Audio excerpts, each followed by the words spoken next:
serious. I haven't been to that many basketball games. It was so fun. You love the trash talking, that's what I loved it. You're sitting right there by the students' bench, so you kind of have to cheer for them though. Like you're sitting with their fans and their coaches. And you kind of like push right here. Yeah, it was so fun though. And asking for And they just renovated it, so you went to the new Madison Theater. I guess maybe the last few years. Yeah, no, they renovated it new. No, it's great. It's such a fun building. One side of the train station. One side. You don't know. No, the Moynihan train station is amazing, not the Madison. That's not amazing. That is very pedestrian. Moynihan is really amazing. It really is. It's nice to see you. It really is. Can you see this? So I got divided, and then Union Station used to be it's like so a nice. brick, and it's the outline of the curve. So lesson one was like, don't actually use shot wipe. It's like a cinematic. It is. It looks like it's meant to be there. Yeah, it's right. There's times that comes back to the note saying like, can't do it. Not quite long enough, but like it's almost there.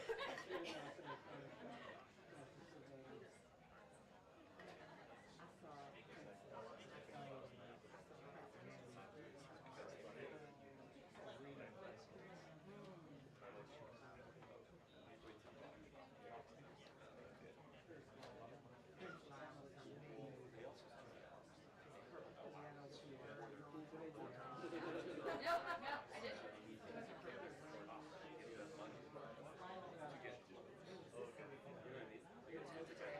My buddy is in track, and he trains CP. He doesn't get fun. Yeah, he's big. He also has just for like that's nice. To pay you just the dress. It's probably like $1,000 or something. It's all brand here, so you don't have to.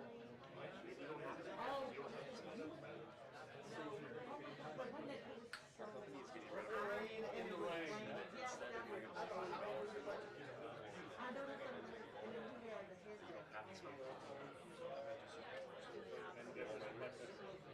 I am.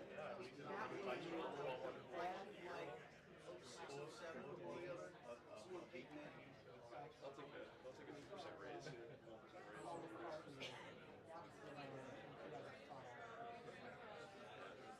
It's going to be at the way because I like having my box on. No, yes. No, I'm serious. My personal phone is Oh my God. That was. I've got another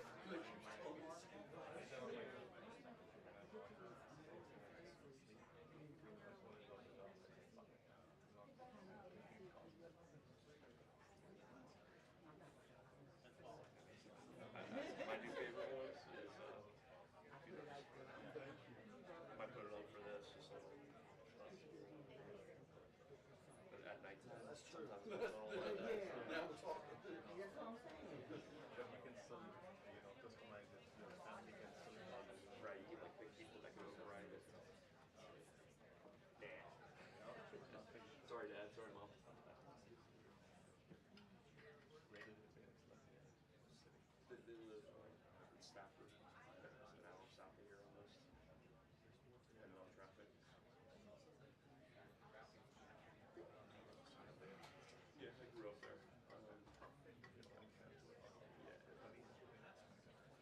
A lot of people go places.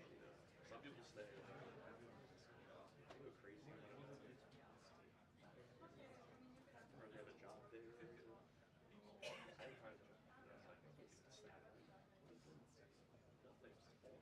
That's right, Kevin. You go to Applebee's.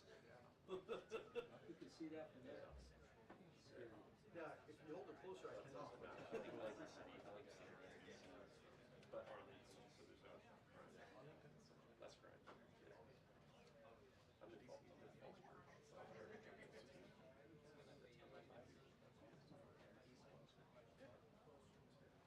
Yeah, I live in East Falls Church, so near Bailey's Crossroads.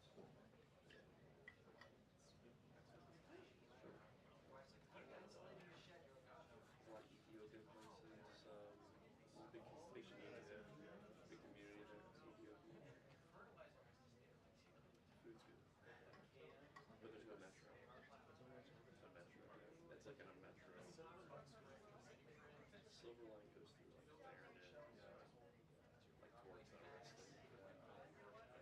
Yeah, but you want to get to pick it up. Then blue and yellow just go south to Springfield. So in between is just There's nothing. Take taxi. the cemetery. Yeah. You gotta do running in the cemetery. So, but I take my truck.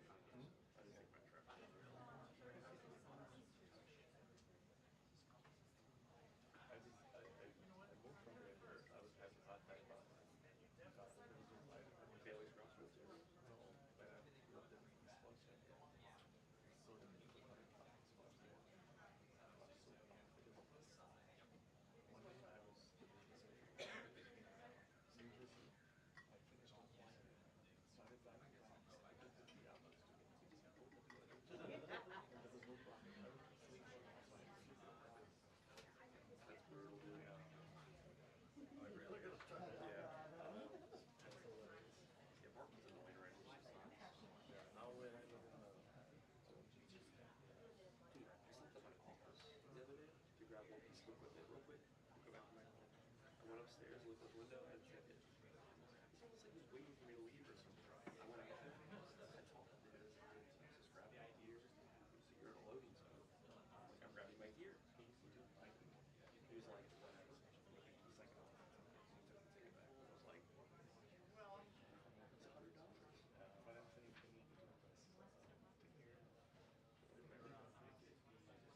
Depends on the parking guy, but usually if it's off road, they get Few minutes until the briefing. 2 minutes until the briefing.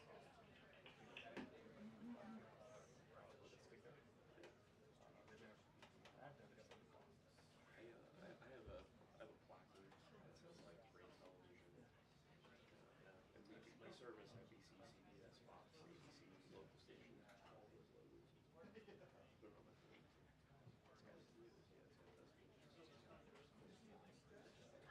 I put myself on there. I don't know. Maybe. I just hope they look at it and say like, oh, this is subscribe. When I park by the monument, Correctamente. I park by the monument sometimes for like Única. Thank you. 2 minutes. Coming soon. Thank you, Marky. Thank you. Bye. That's awesome. So great. Oh,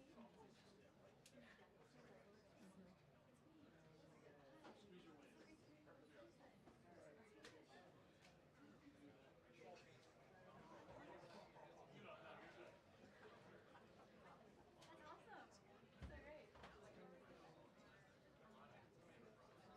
I never always see you on camera. fix it, just get a plate, dude. Do you need to get it?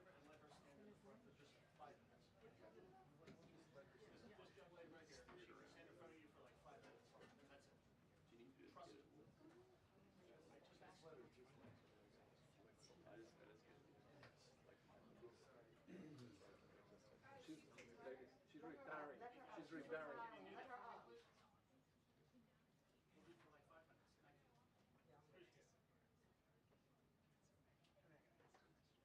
Good job, Get in Melissa. front of the photographer too.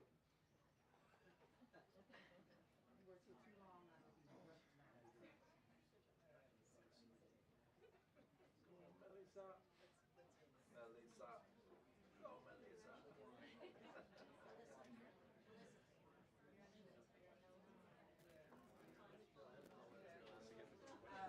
She get the first question. Oh my God.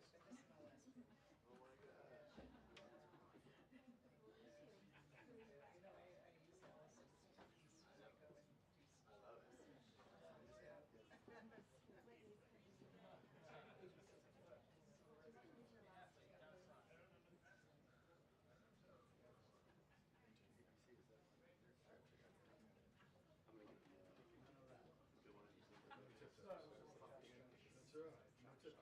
I'm gonna get the good one. That's all right.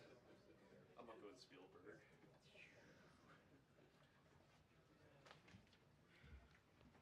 Good afternoon, everybody.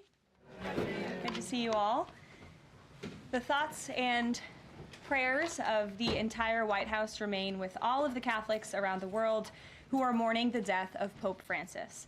Pope Francis touched millions of lives and dedicated his life to serving the Catholic Church. As a mark of respect for his memory, President Trump ordered flags be flown at half-staff, and he will be traveling to attend his funeral in Rome. The president will depart from Washington on Friday morning and return to the United States on Saturday evening following the funeral service. I can also confirm the dates of the president's trip to the Middle East. He will travel to Saudi Arabia, Qatar, and the United Arab Emirates from May 13th until May 16th. And on Thursday of this week, President Trump will welcome Norwegian Prime Minister at the White House for a working visit. The two leaders will discuss trade and regional security. This will be the 13th head of state visit of President Trump's term already. At the border, President Trump continues to deliver on his promise to make America safe again. The Wall Street Journal captured the Trump effect in a recent article. Border crossings grind to a halt as Trump's tough policies take hold. U.S. Customs and Border Protection recorded its lowest southwest border crossings in history in March, and we're seeing the same successes at our northern border. Here's how the New York Post put it. Northern border sector previously overrun by illegal migrants sees dramatic drop in crossings. We haven't seen anyone since November, end quote. According to U.S. Customs and Border Protection, just 54 illegal aliens were apprehended in the Swanton sector of our northern border, which stretches more than 300 miles in March. This is a drastic 95% drop from the more than 1,000 border crossings that were caught in March 2024. This is a main hotspot area that recorded more than 80% of all apprehensions along the northern border during the 2024 fiscal year. And new reporting from the Washington Times fully highlights the difference in Joe Biden's disgraceful approach to the border compared to President Trump's. Under Trump, border catch and release has dropped 99.99% from worst Biden month. You can't get much better than that. This statistic in particular is astounding. Border Patrol agents caught and immediately released 189,604 illegal aliens into the United States in December 2023 at the height of the Biden border crisis. But under President Trump, Border Patrol agents caught and released only 20 illegal aliens into the U.S. in the month of February. Thanks to President Trump, operational control of the border is becoming a reality, and the administration's historic enforcement measures are yielding huge results. Illegal aliens are finally getting the blunt message. If you cross the border illegally, you will be swiftly deported and never return to the United States of America. Efforts to arrest the criminal illegal alien invaders are continuing to ramp up. ICE Chicago arrested a Mexican national convicted of predatory sexual assault of a child in Cook County, Illinois. This week, ICE Denver arrested a Mexican national convicted of sexual assault of a child in Houston County, Texas. ICE Miami arrested a Nicaraguan convicted of aggravated battery in Hillsborough County, Florida. ICE Houston arrested a Salvadorian national convicted of attempted sexual assault of a child in Escape in Dallas County, Texas. And ICE Chicago arrested a Mexican national convicted of aggravated sexual abuse of a minor in Illinois. Despite the Democrats' insane objections, President Trump will continue to embolden law enforcement officers to arrest dangerous legal alien criminals and keep our communities safe. And also thanks to President Trump's America First economic approach, investments continue to pour into our country. Swiss Pharmaceuticals Company announced they will be investing $50 billion in the United States over the next 5 years, creating 12,000 new quality jobs. Regeneron Pharmaceuticals also agreed to pay Fujifilm Technologies more than $3 billion over the next decade to help manufacture its medicines in the United States. It's a top priority for President Trump to ensure we are producing critical medicines and pharmaceutical drugs right here in America, and that is exactly what we continue to see happen every day. In other news, the Trump administration has announced we will put an end to Joe Biden's illegal student loan bailout attempts. No student loan has been referred to collection since March of 2020. That comes to an end. On May 5th, the Department of Education will resume involuntary collections for borrowers with defaulted federal student loans. The student loan portfolio controlled by the federal government is nearly $1.6 trillion, but fewer than 4 out of 10 borrowers are in repayment. This is unsustainable, unfair, and a huge liability for American taxpayers. Debt cannot be wiped away. It just ends up getting transferred to others. So why should Americans who didn't go to college or went to college and responsibly paid back their loans pay for the student loans of other Americans? The Trump administration will never force taxpayers to pay student loan debts that don't belong to them. Student loan borrowers need clarity, and we're finally giving it to them. Borrowers will now be clearly expected to repay their loans, and those who default on their loan obligations will face involuntary collections. The government can and will collect defaulted federal student loan debt by withholding money from borrowers, tax refunds, federal pensions, and even their wages. America is $36 trillion in debt. We must get our fiscal house in order and restore common sense to our country. If you take out a loan, you have to pay it back. It's very simple. President Trump will not kick the can down the road anymore. Before we open it up to questions today, I want to commend our pool photographer who is in the room with us today. ABC News photojournalist Melissa Young is retiring after 44 incredible years on the job, covering here at the White House.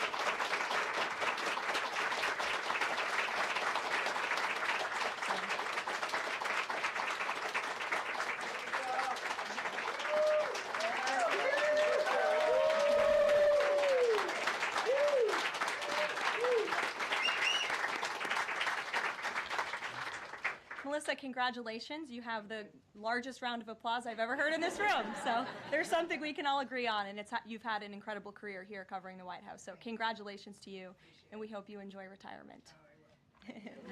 I'm sure you will. And everybody else in the room will be very jealous of you as you're enjoying your rest. All right, let's get to it. We have an individual in our new media seat today. His name is Tim Pool. He's a political commentator and a media entrepreneur with millions of followers, a very big platform. Currently hosts Timcast IRL, a daily news and discussions show, and The Culture War, a weekly podcast exploring cultural and political issues. His programs feature in-depth conversations on topics such as free speech, censorship, identity politics, and societal change, often engaging with a diverse range of guests. He's in Washington today because we are also hosting a local media row across the street in the Eisenhower building, which is a testament to our commitment to bring new voices into the White House to cover the president and this administration. So Tim, why don't you kick us off today? Yes, many of the news organizations that are represented in this room have marched in lockstep on false narratives, such as the Very Fine People hoax, the Covington smear, and now what's being called the Maryland Man hoax, where an MS-13 gang member adjudicated by 2 different judges, I believe, is just simply being referred to as a Maryland man over and over again. Now, in an effort from the White House to expand access to new companies, you've created this new media seat. So I'm wondering if you can comment on, following this expansion, you've had numerous outlets disparage the companies that you've had sit here, as well as the reporters. I'm wondering if you could comment on the unprofessional behavior, as well as elaborate if there's any plans to expand access to new companies. Sure. Well, we certainly welcome diverse viewpoints in this room, which is one of the reasons we have you in here, and there's many new faces in this room in comparison to the previous administrations. We want to welcome all viewpoints into this room. We welcome unbiased journalists who really care about the truth and the facts and the accuracy, and you rightfully pointed out the Maryland Man story, which I, from this podium, when The Atlantic published it, on that very first day, I came to this podium and said, this is wrong. The press in this room have this story wrong, and we have seen more and more evidence come to the table that we have had all along. We were always right. The president was always on the right side of this issue to deport this illegal criminal from our community. And it is despicable to see the media continue to refer to this individual as someone who is just a peaceful man living his life in Maryland. This was and always has been an illegal criminal, an MS-13 gang member, and a designated foreign terrorist. And the administration maintains our position to deport these individuals from our community. So thank you for being here, Tim. It's great to see you. Thank you. Dasha, why don't you kick us off? Thank you, Karoline. You're welcome. I really appreciate it. I have 2 questions, one on the Pentagon and another on the economy. You said on Fox News that the entire Pentagon is working against Secretary Hegseth, but the people who were fired were Hegseth's own guys. So how do you square that, and what do you say to concerns that that's bad management? They were Pentagon employees who leaked against their boss to news agencies in this room, and it's been clear since day one from this administration that we are not going to tolerate individuals who leak to the mainstream media, particularly when it comes to sensitive information. And the Secretary of Defense is doing a tremendous job, and he is bringing monumental change to the Pentagon. And there's a lot of people in this city who reject monumental change, and I think, frankly, that's why we've seen a smear campaign against the Secretary of Defense since the moment that President Trump announced his nomination before the United States Senate. Let me reiterate, the President stands strongly behind Secretary Hegseth in the change that he is bringing to the Pentagon, and the results that he's achieved thus far speak for themselves. Is there an FBI investigation into the leaks? The Secretary said that these people would be prosecuted, so is the FBI investigating? You'd have to ask the FBI, you have to ask the Department of Justice on what they plan to do, but certainly we take leaks with the utmost seriously across this administration. You've seen people fired from the Department of Homeland Security. The President has made it clear it's an unacceptable behavior. On the economy, Caroline, Peter Navarro said that it's perfectly possible to do 90 deals in 90 days. We haven't seen one just yet. How soon might we see a deal, and what evidence can you share that progress is being made in these trade negotiations? Sure. Well, I spoke to our entire trade team this morning. There is a lot of progress being made. We now have 18 proposals on paper that have been brought to the trade team. Again, these are proposals on paper that countries have proposed to the Trump administration and to our government. You have Secretary Bessent, Secretary Lutnick, Ambassador Greer, NEC Director Hassett, and Peter Navarro, the entire trade team, meeting with 34 countries this week alone. We are moving at Trump speed to ensure these deals are made on behalf of the American worker and the American people. And just yesterday, it seemed to get a little bit lost in the news, and I think it's a disservice to the American public that it did. The Vice President announced terms of reference for a trade deal with India. That is a big deal. We know when we look at the numbers, the monetary trade barriers and the non-monetary trade barriers from India, they have been ripping off the United States and American workers for a very long time. So the fact that the Vice President with Prime Minister Modi on that trip in India announced these terms of reference, which is essentially a framework to move the ball forward to sign a good trade deal between our two nations, is great progress, and it speaks to the work ethic and the real labor that's being put into this effort by the President's trade team. Sure. Go ahead.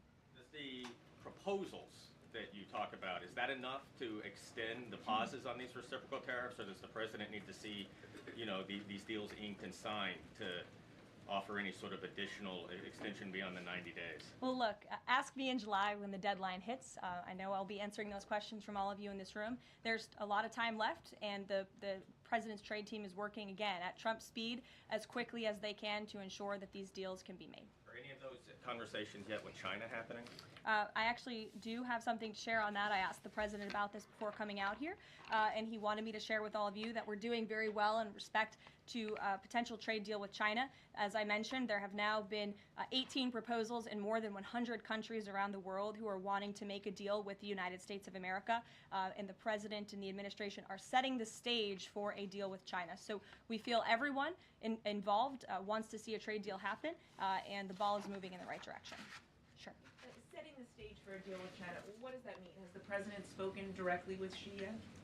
I don't have anything to read out on a direct talk between the President and President Xi, but we will continue to keep you updated. And Secretary Bessent reportedly today told investors that this trade standoff with China he expects will be de-escalating soon because, as he described it, reportedly the situation is unsustainable. Is the President considering taking steps to de-escalate the situation with China? Again, I just read you words directly from the President of the United States. Those are moments ago. That's where his head is at right now. Caroline. Sure. Caroline, I have two questions, one on immigration and one on China. First on immigration. Roughly how many illegal immigrants and aliens do we have in our country, and how many does the administration plan on deporting? Sure. Well, you'd have to ask the Department of Homeland Security for a specific number, but we suspect it's definitely in the millions, perhaps upwards of 20 million people that were allowed into the country illegally by the previous administration. And the President and his team are focused on deporting as many as we possibly can, and they are moving as quickly as possible. The President's team has made it clear we need more funding from Congress to do more. We need more ICE agents out on the ground doing this very important work. And we also need rogue district court judges to stop acting as judicial activists, trying to block the administration from deporting illegal criminals from our nation's interior. The American public elected the president to do this, and he's following through with that promise. And we have over 250,000 Chinese nationals in our country right now on student visas. Does the administration believe there's any national security concern when it comes to those over 250,000 Chinese nationals in our country? Well, as you know, when it comes to foreign visas, the Secretary of State has the right to revoke visas of those who we feel are acting in an adversarial way to our foreign policy interests here in the United States. He has that authority according to the Immigration and Nationality Act. So I would defer you to the State Department for any individual case, but they are looking at individuals who are given the privilege of being on a visa in our country, and if they are acting, again, adversarial to our foreign policy interests, their visa can be revoked, and they should be aware of that. Karoline, Sure, go ahead. Yes, I'm calling on you. Thank you, Caroline. You're welcome. Over the last few weeks, several countries have warned their citizens about travel to the U.S., and the Department of Commerce's own stats know that show that from a lot of countries, the number of visitors is falling. Does the White House have any message for people that might be reconsidering business or tourism travel to the U.S.? Where did you see that report? With the statistics coming from the Department of Commerce. Said what? It's hard to hear you. Sorry. That visitors from a lot of countries have fallen in the last 3 months. I'd have to look at that report to comment on the merits of it. I think most people around the world recognize the United States of America is a great place to do business. It's a beautiful place to visit, and they should certainly come here because it's a much safer country than it was 4 years ago under the previous president. Libby, good to see you. A question about this upcoming announcement from HHS to ban food dyes. During the first week of the administration, the FDA announced that it's pulling its plan to ban menthol cigarettes. So 2 questions for you. How do you square a ban on menthol cigarettes being pulled and then announcing this ban on food dyes? And then how does the president feel about this upcoming ban that RFK is going to announce? Sure. Well, look, the Secretary of Health and Human Services, the president nominated him because he trusts him to make this country healthy again. It's not just a slogan. It really is a movement that has broken ground across the country. There's millions of people who believe in RFK Jr., Secretary Kennedy, and what he's doing. I don't want to get ahead of HHS with this historic announcement later and the details of it, but obviously the Secretary feels that he has reason and evidence to announce the ban on artificial dyes later, and I'll let him speak to that this afternoon. Phil. The president started the process of reclassifying more than 50,000 federal employees as Schedule F. We've already seen him march through a number of government agencies. I'm curious, should we expect mass firings, or is this a case-by-case approach, a scalpel or a sledgehammer? Well, look, as you saw on Friday, the president put out a statement about it. The Office of Personnel Management reclassified workers. They're now called Scheduled Policy/Career. And all the president is trying to do is ensure that federal workers are being held accountable for corrupt behavior. If they are engaging in corruption as a government worker, they should no longer have their job. I think that's pretty common sense. He also believes that bureaucrats should be acting in accordance to the will of the American public, who duly elected this president. Not just this president, but all future presidents. If you work for the government, you should be adhering to the will of the American public and advancing the administration's goals and interests. And if you are not doing that, then you should go find another job whose interests you align with. So as for specific firings, I would defer you to the specific agencies, but the president in this move and Office of Personnel Management, it will make it easier to get rid of rogue bureaucrats who are engaging in corruption. And then another quick question about Google, real quick. A federal court ruled last Thursday that Google's dominance of online advertising and ad tech markets violated U.S. antitrust laws. I know the president has spoken to a number of folks in big tech, and Google's CEO was even at his inauguration. I'm curious, what is the president's reaction to that court ruling? I'll have to ask him, and I'll get back to you, Phil. Thank you, Caroline. You're welcome. John. Thanks a lot, Caroline. Some economic questions for you. Kevin Hassett has been a key economic advisor to the president in both of his terms. In 2022... And he still is. And he still is. He was just in my office. Absolutely. In 2022, he said that the independence of the Fed is super important. That's a direct quote. Is that something that the president subscribes to? Does he still believe in the independence of the Federal Reserve? Well, look, I think the president has made his position on the Fed and on Powell quite clear. The president believes that they have been making moves and taking action in the name of politics rather in the name of what's right for the American economy. The president has the right to express his displeasure with the Fed, and he has the right to say he believes interest rates should be lower. He believes Americans should be able to borrow money cheaper than they currently are right now. And I also spoke to Kevin Hassett about the Fed as well, and he has called into question the Fed's independence and whether they are actually doing things, again, out of the best interest of the economy, or are they doing it for partisan reasons. The president wants to see interest rates lower. He has made that quite clear. We've also seen, if I may, I'm sorry, one more, Karoline, just about, I said 2 economic questions. About the dollar, we've seen the dollar at multi-year lows versus the euro and other currencies around the world. Is it the administration's policy for a strong dollar? How does it view the dollar versus other currencies around the world? The president wants to see the dollar remain as the world's reserve currency for our long-term fiscal stability and our economic growth. He's been quite clear about that. Sure. 2 questions. And then to the woman behind you, who I haven't seen before, welcome. Go ahead, Mary. Earth Day and then the Supreme Court, if that's okay. That's right. It's Earth Day. Yes. Happy Earth Day, everyone.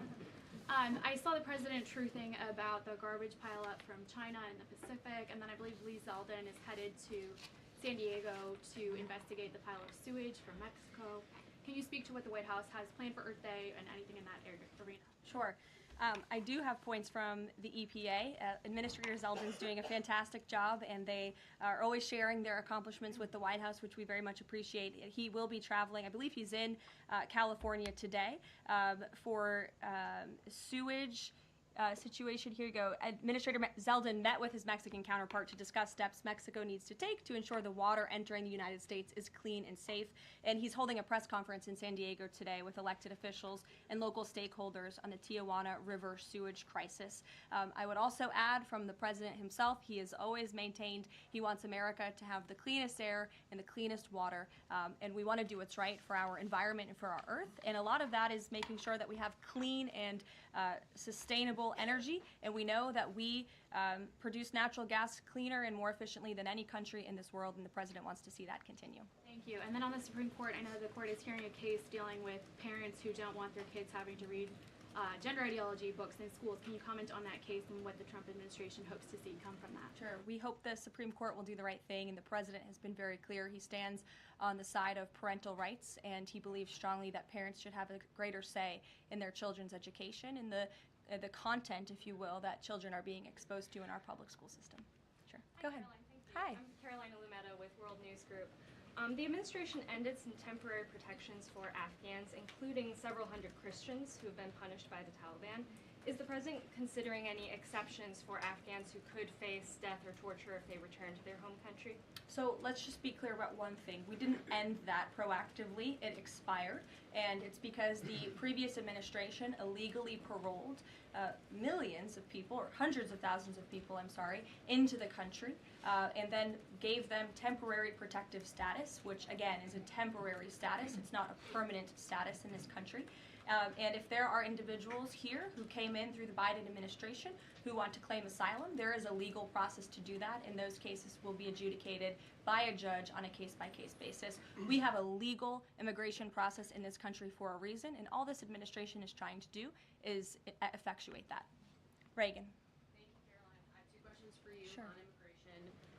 March deportation numbers were down slightly from the same time period last year. SCOTUS recently ordered a pause on deporting Trinidad Tobago members with the Alien Enemies Act. I'm curious what other tools the administration is looking at to boost those deportation numbers. Sure.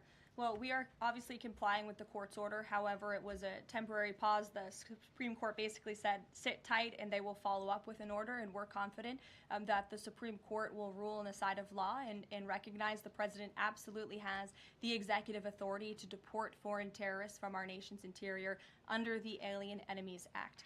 We feel very strongly about that, and we're confident the courts will side with the president and his executive authority. As for deportations, we continue to deport illegal criminals under Title VIII, which is an immigration authority given to our Border Patrol agents and the Department of Homeland Security to deport illegal criminals from this country. And the administration continues to do that at record speed as quickly as they can with the resources that they have. The DOJ recently dropped charges against the MS-13 leader caught in Woodbridge, Virginia, with the idea that this will expedite the deportation process.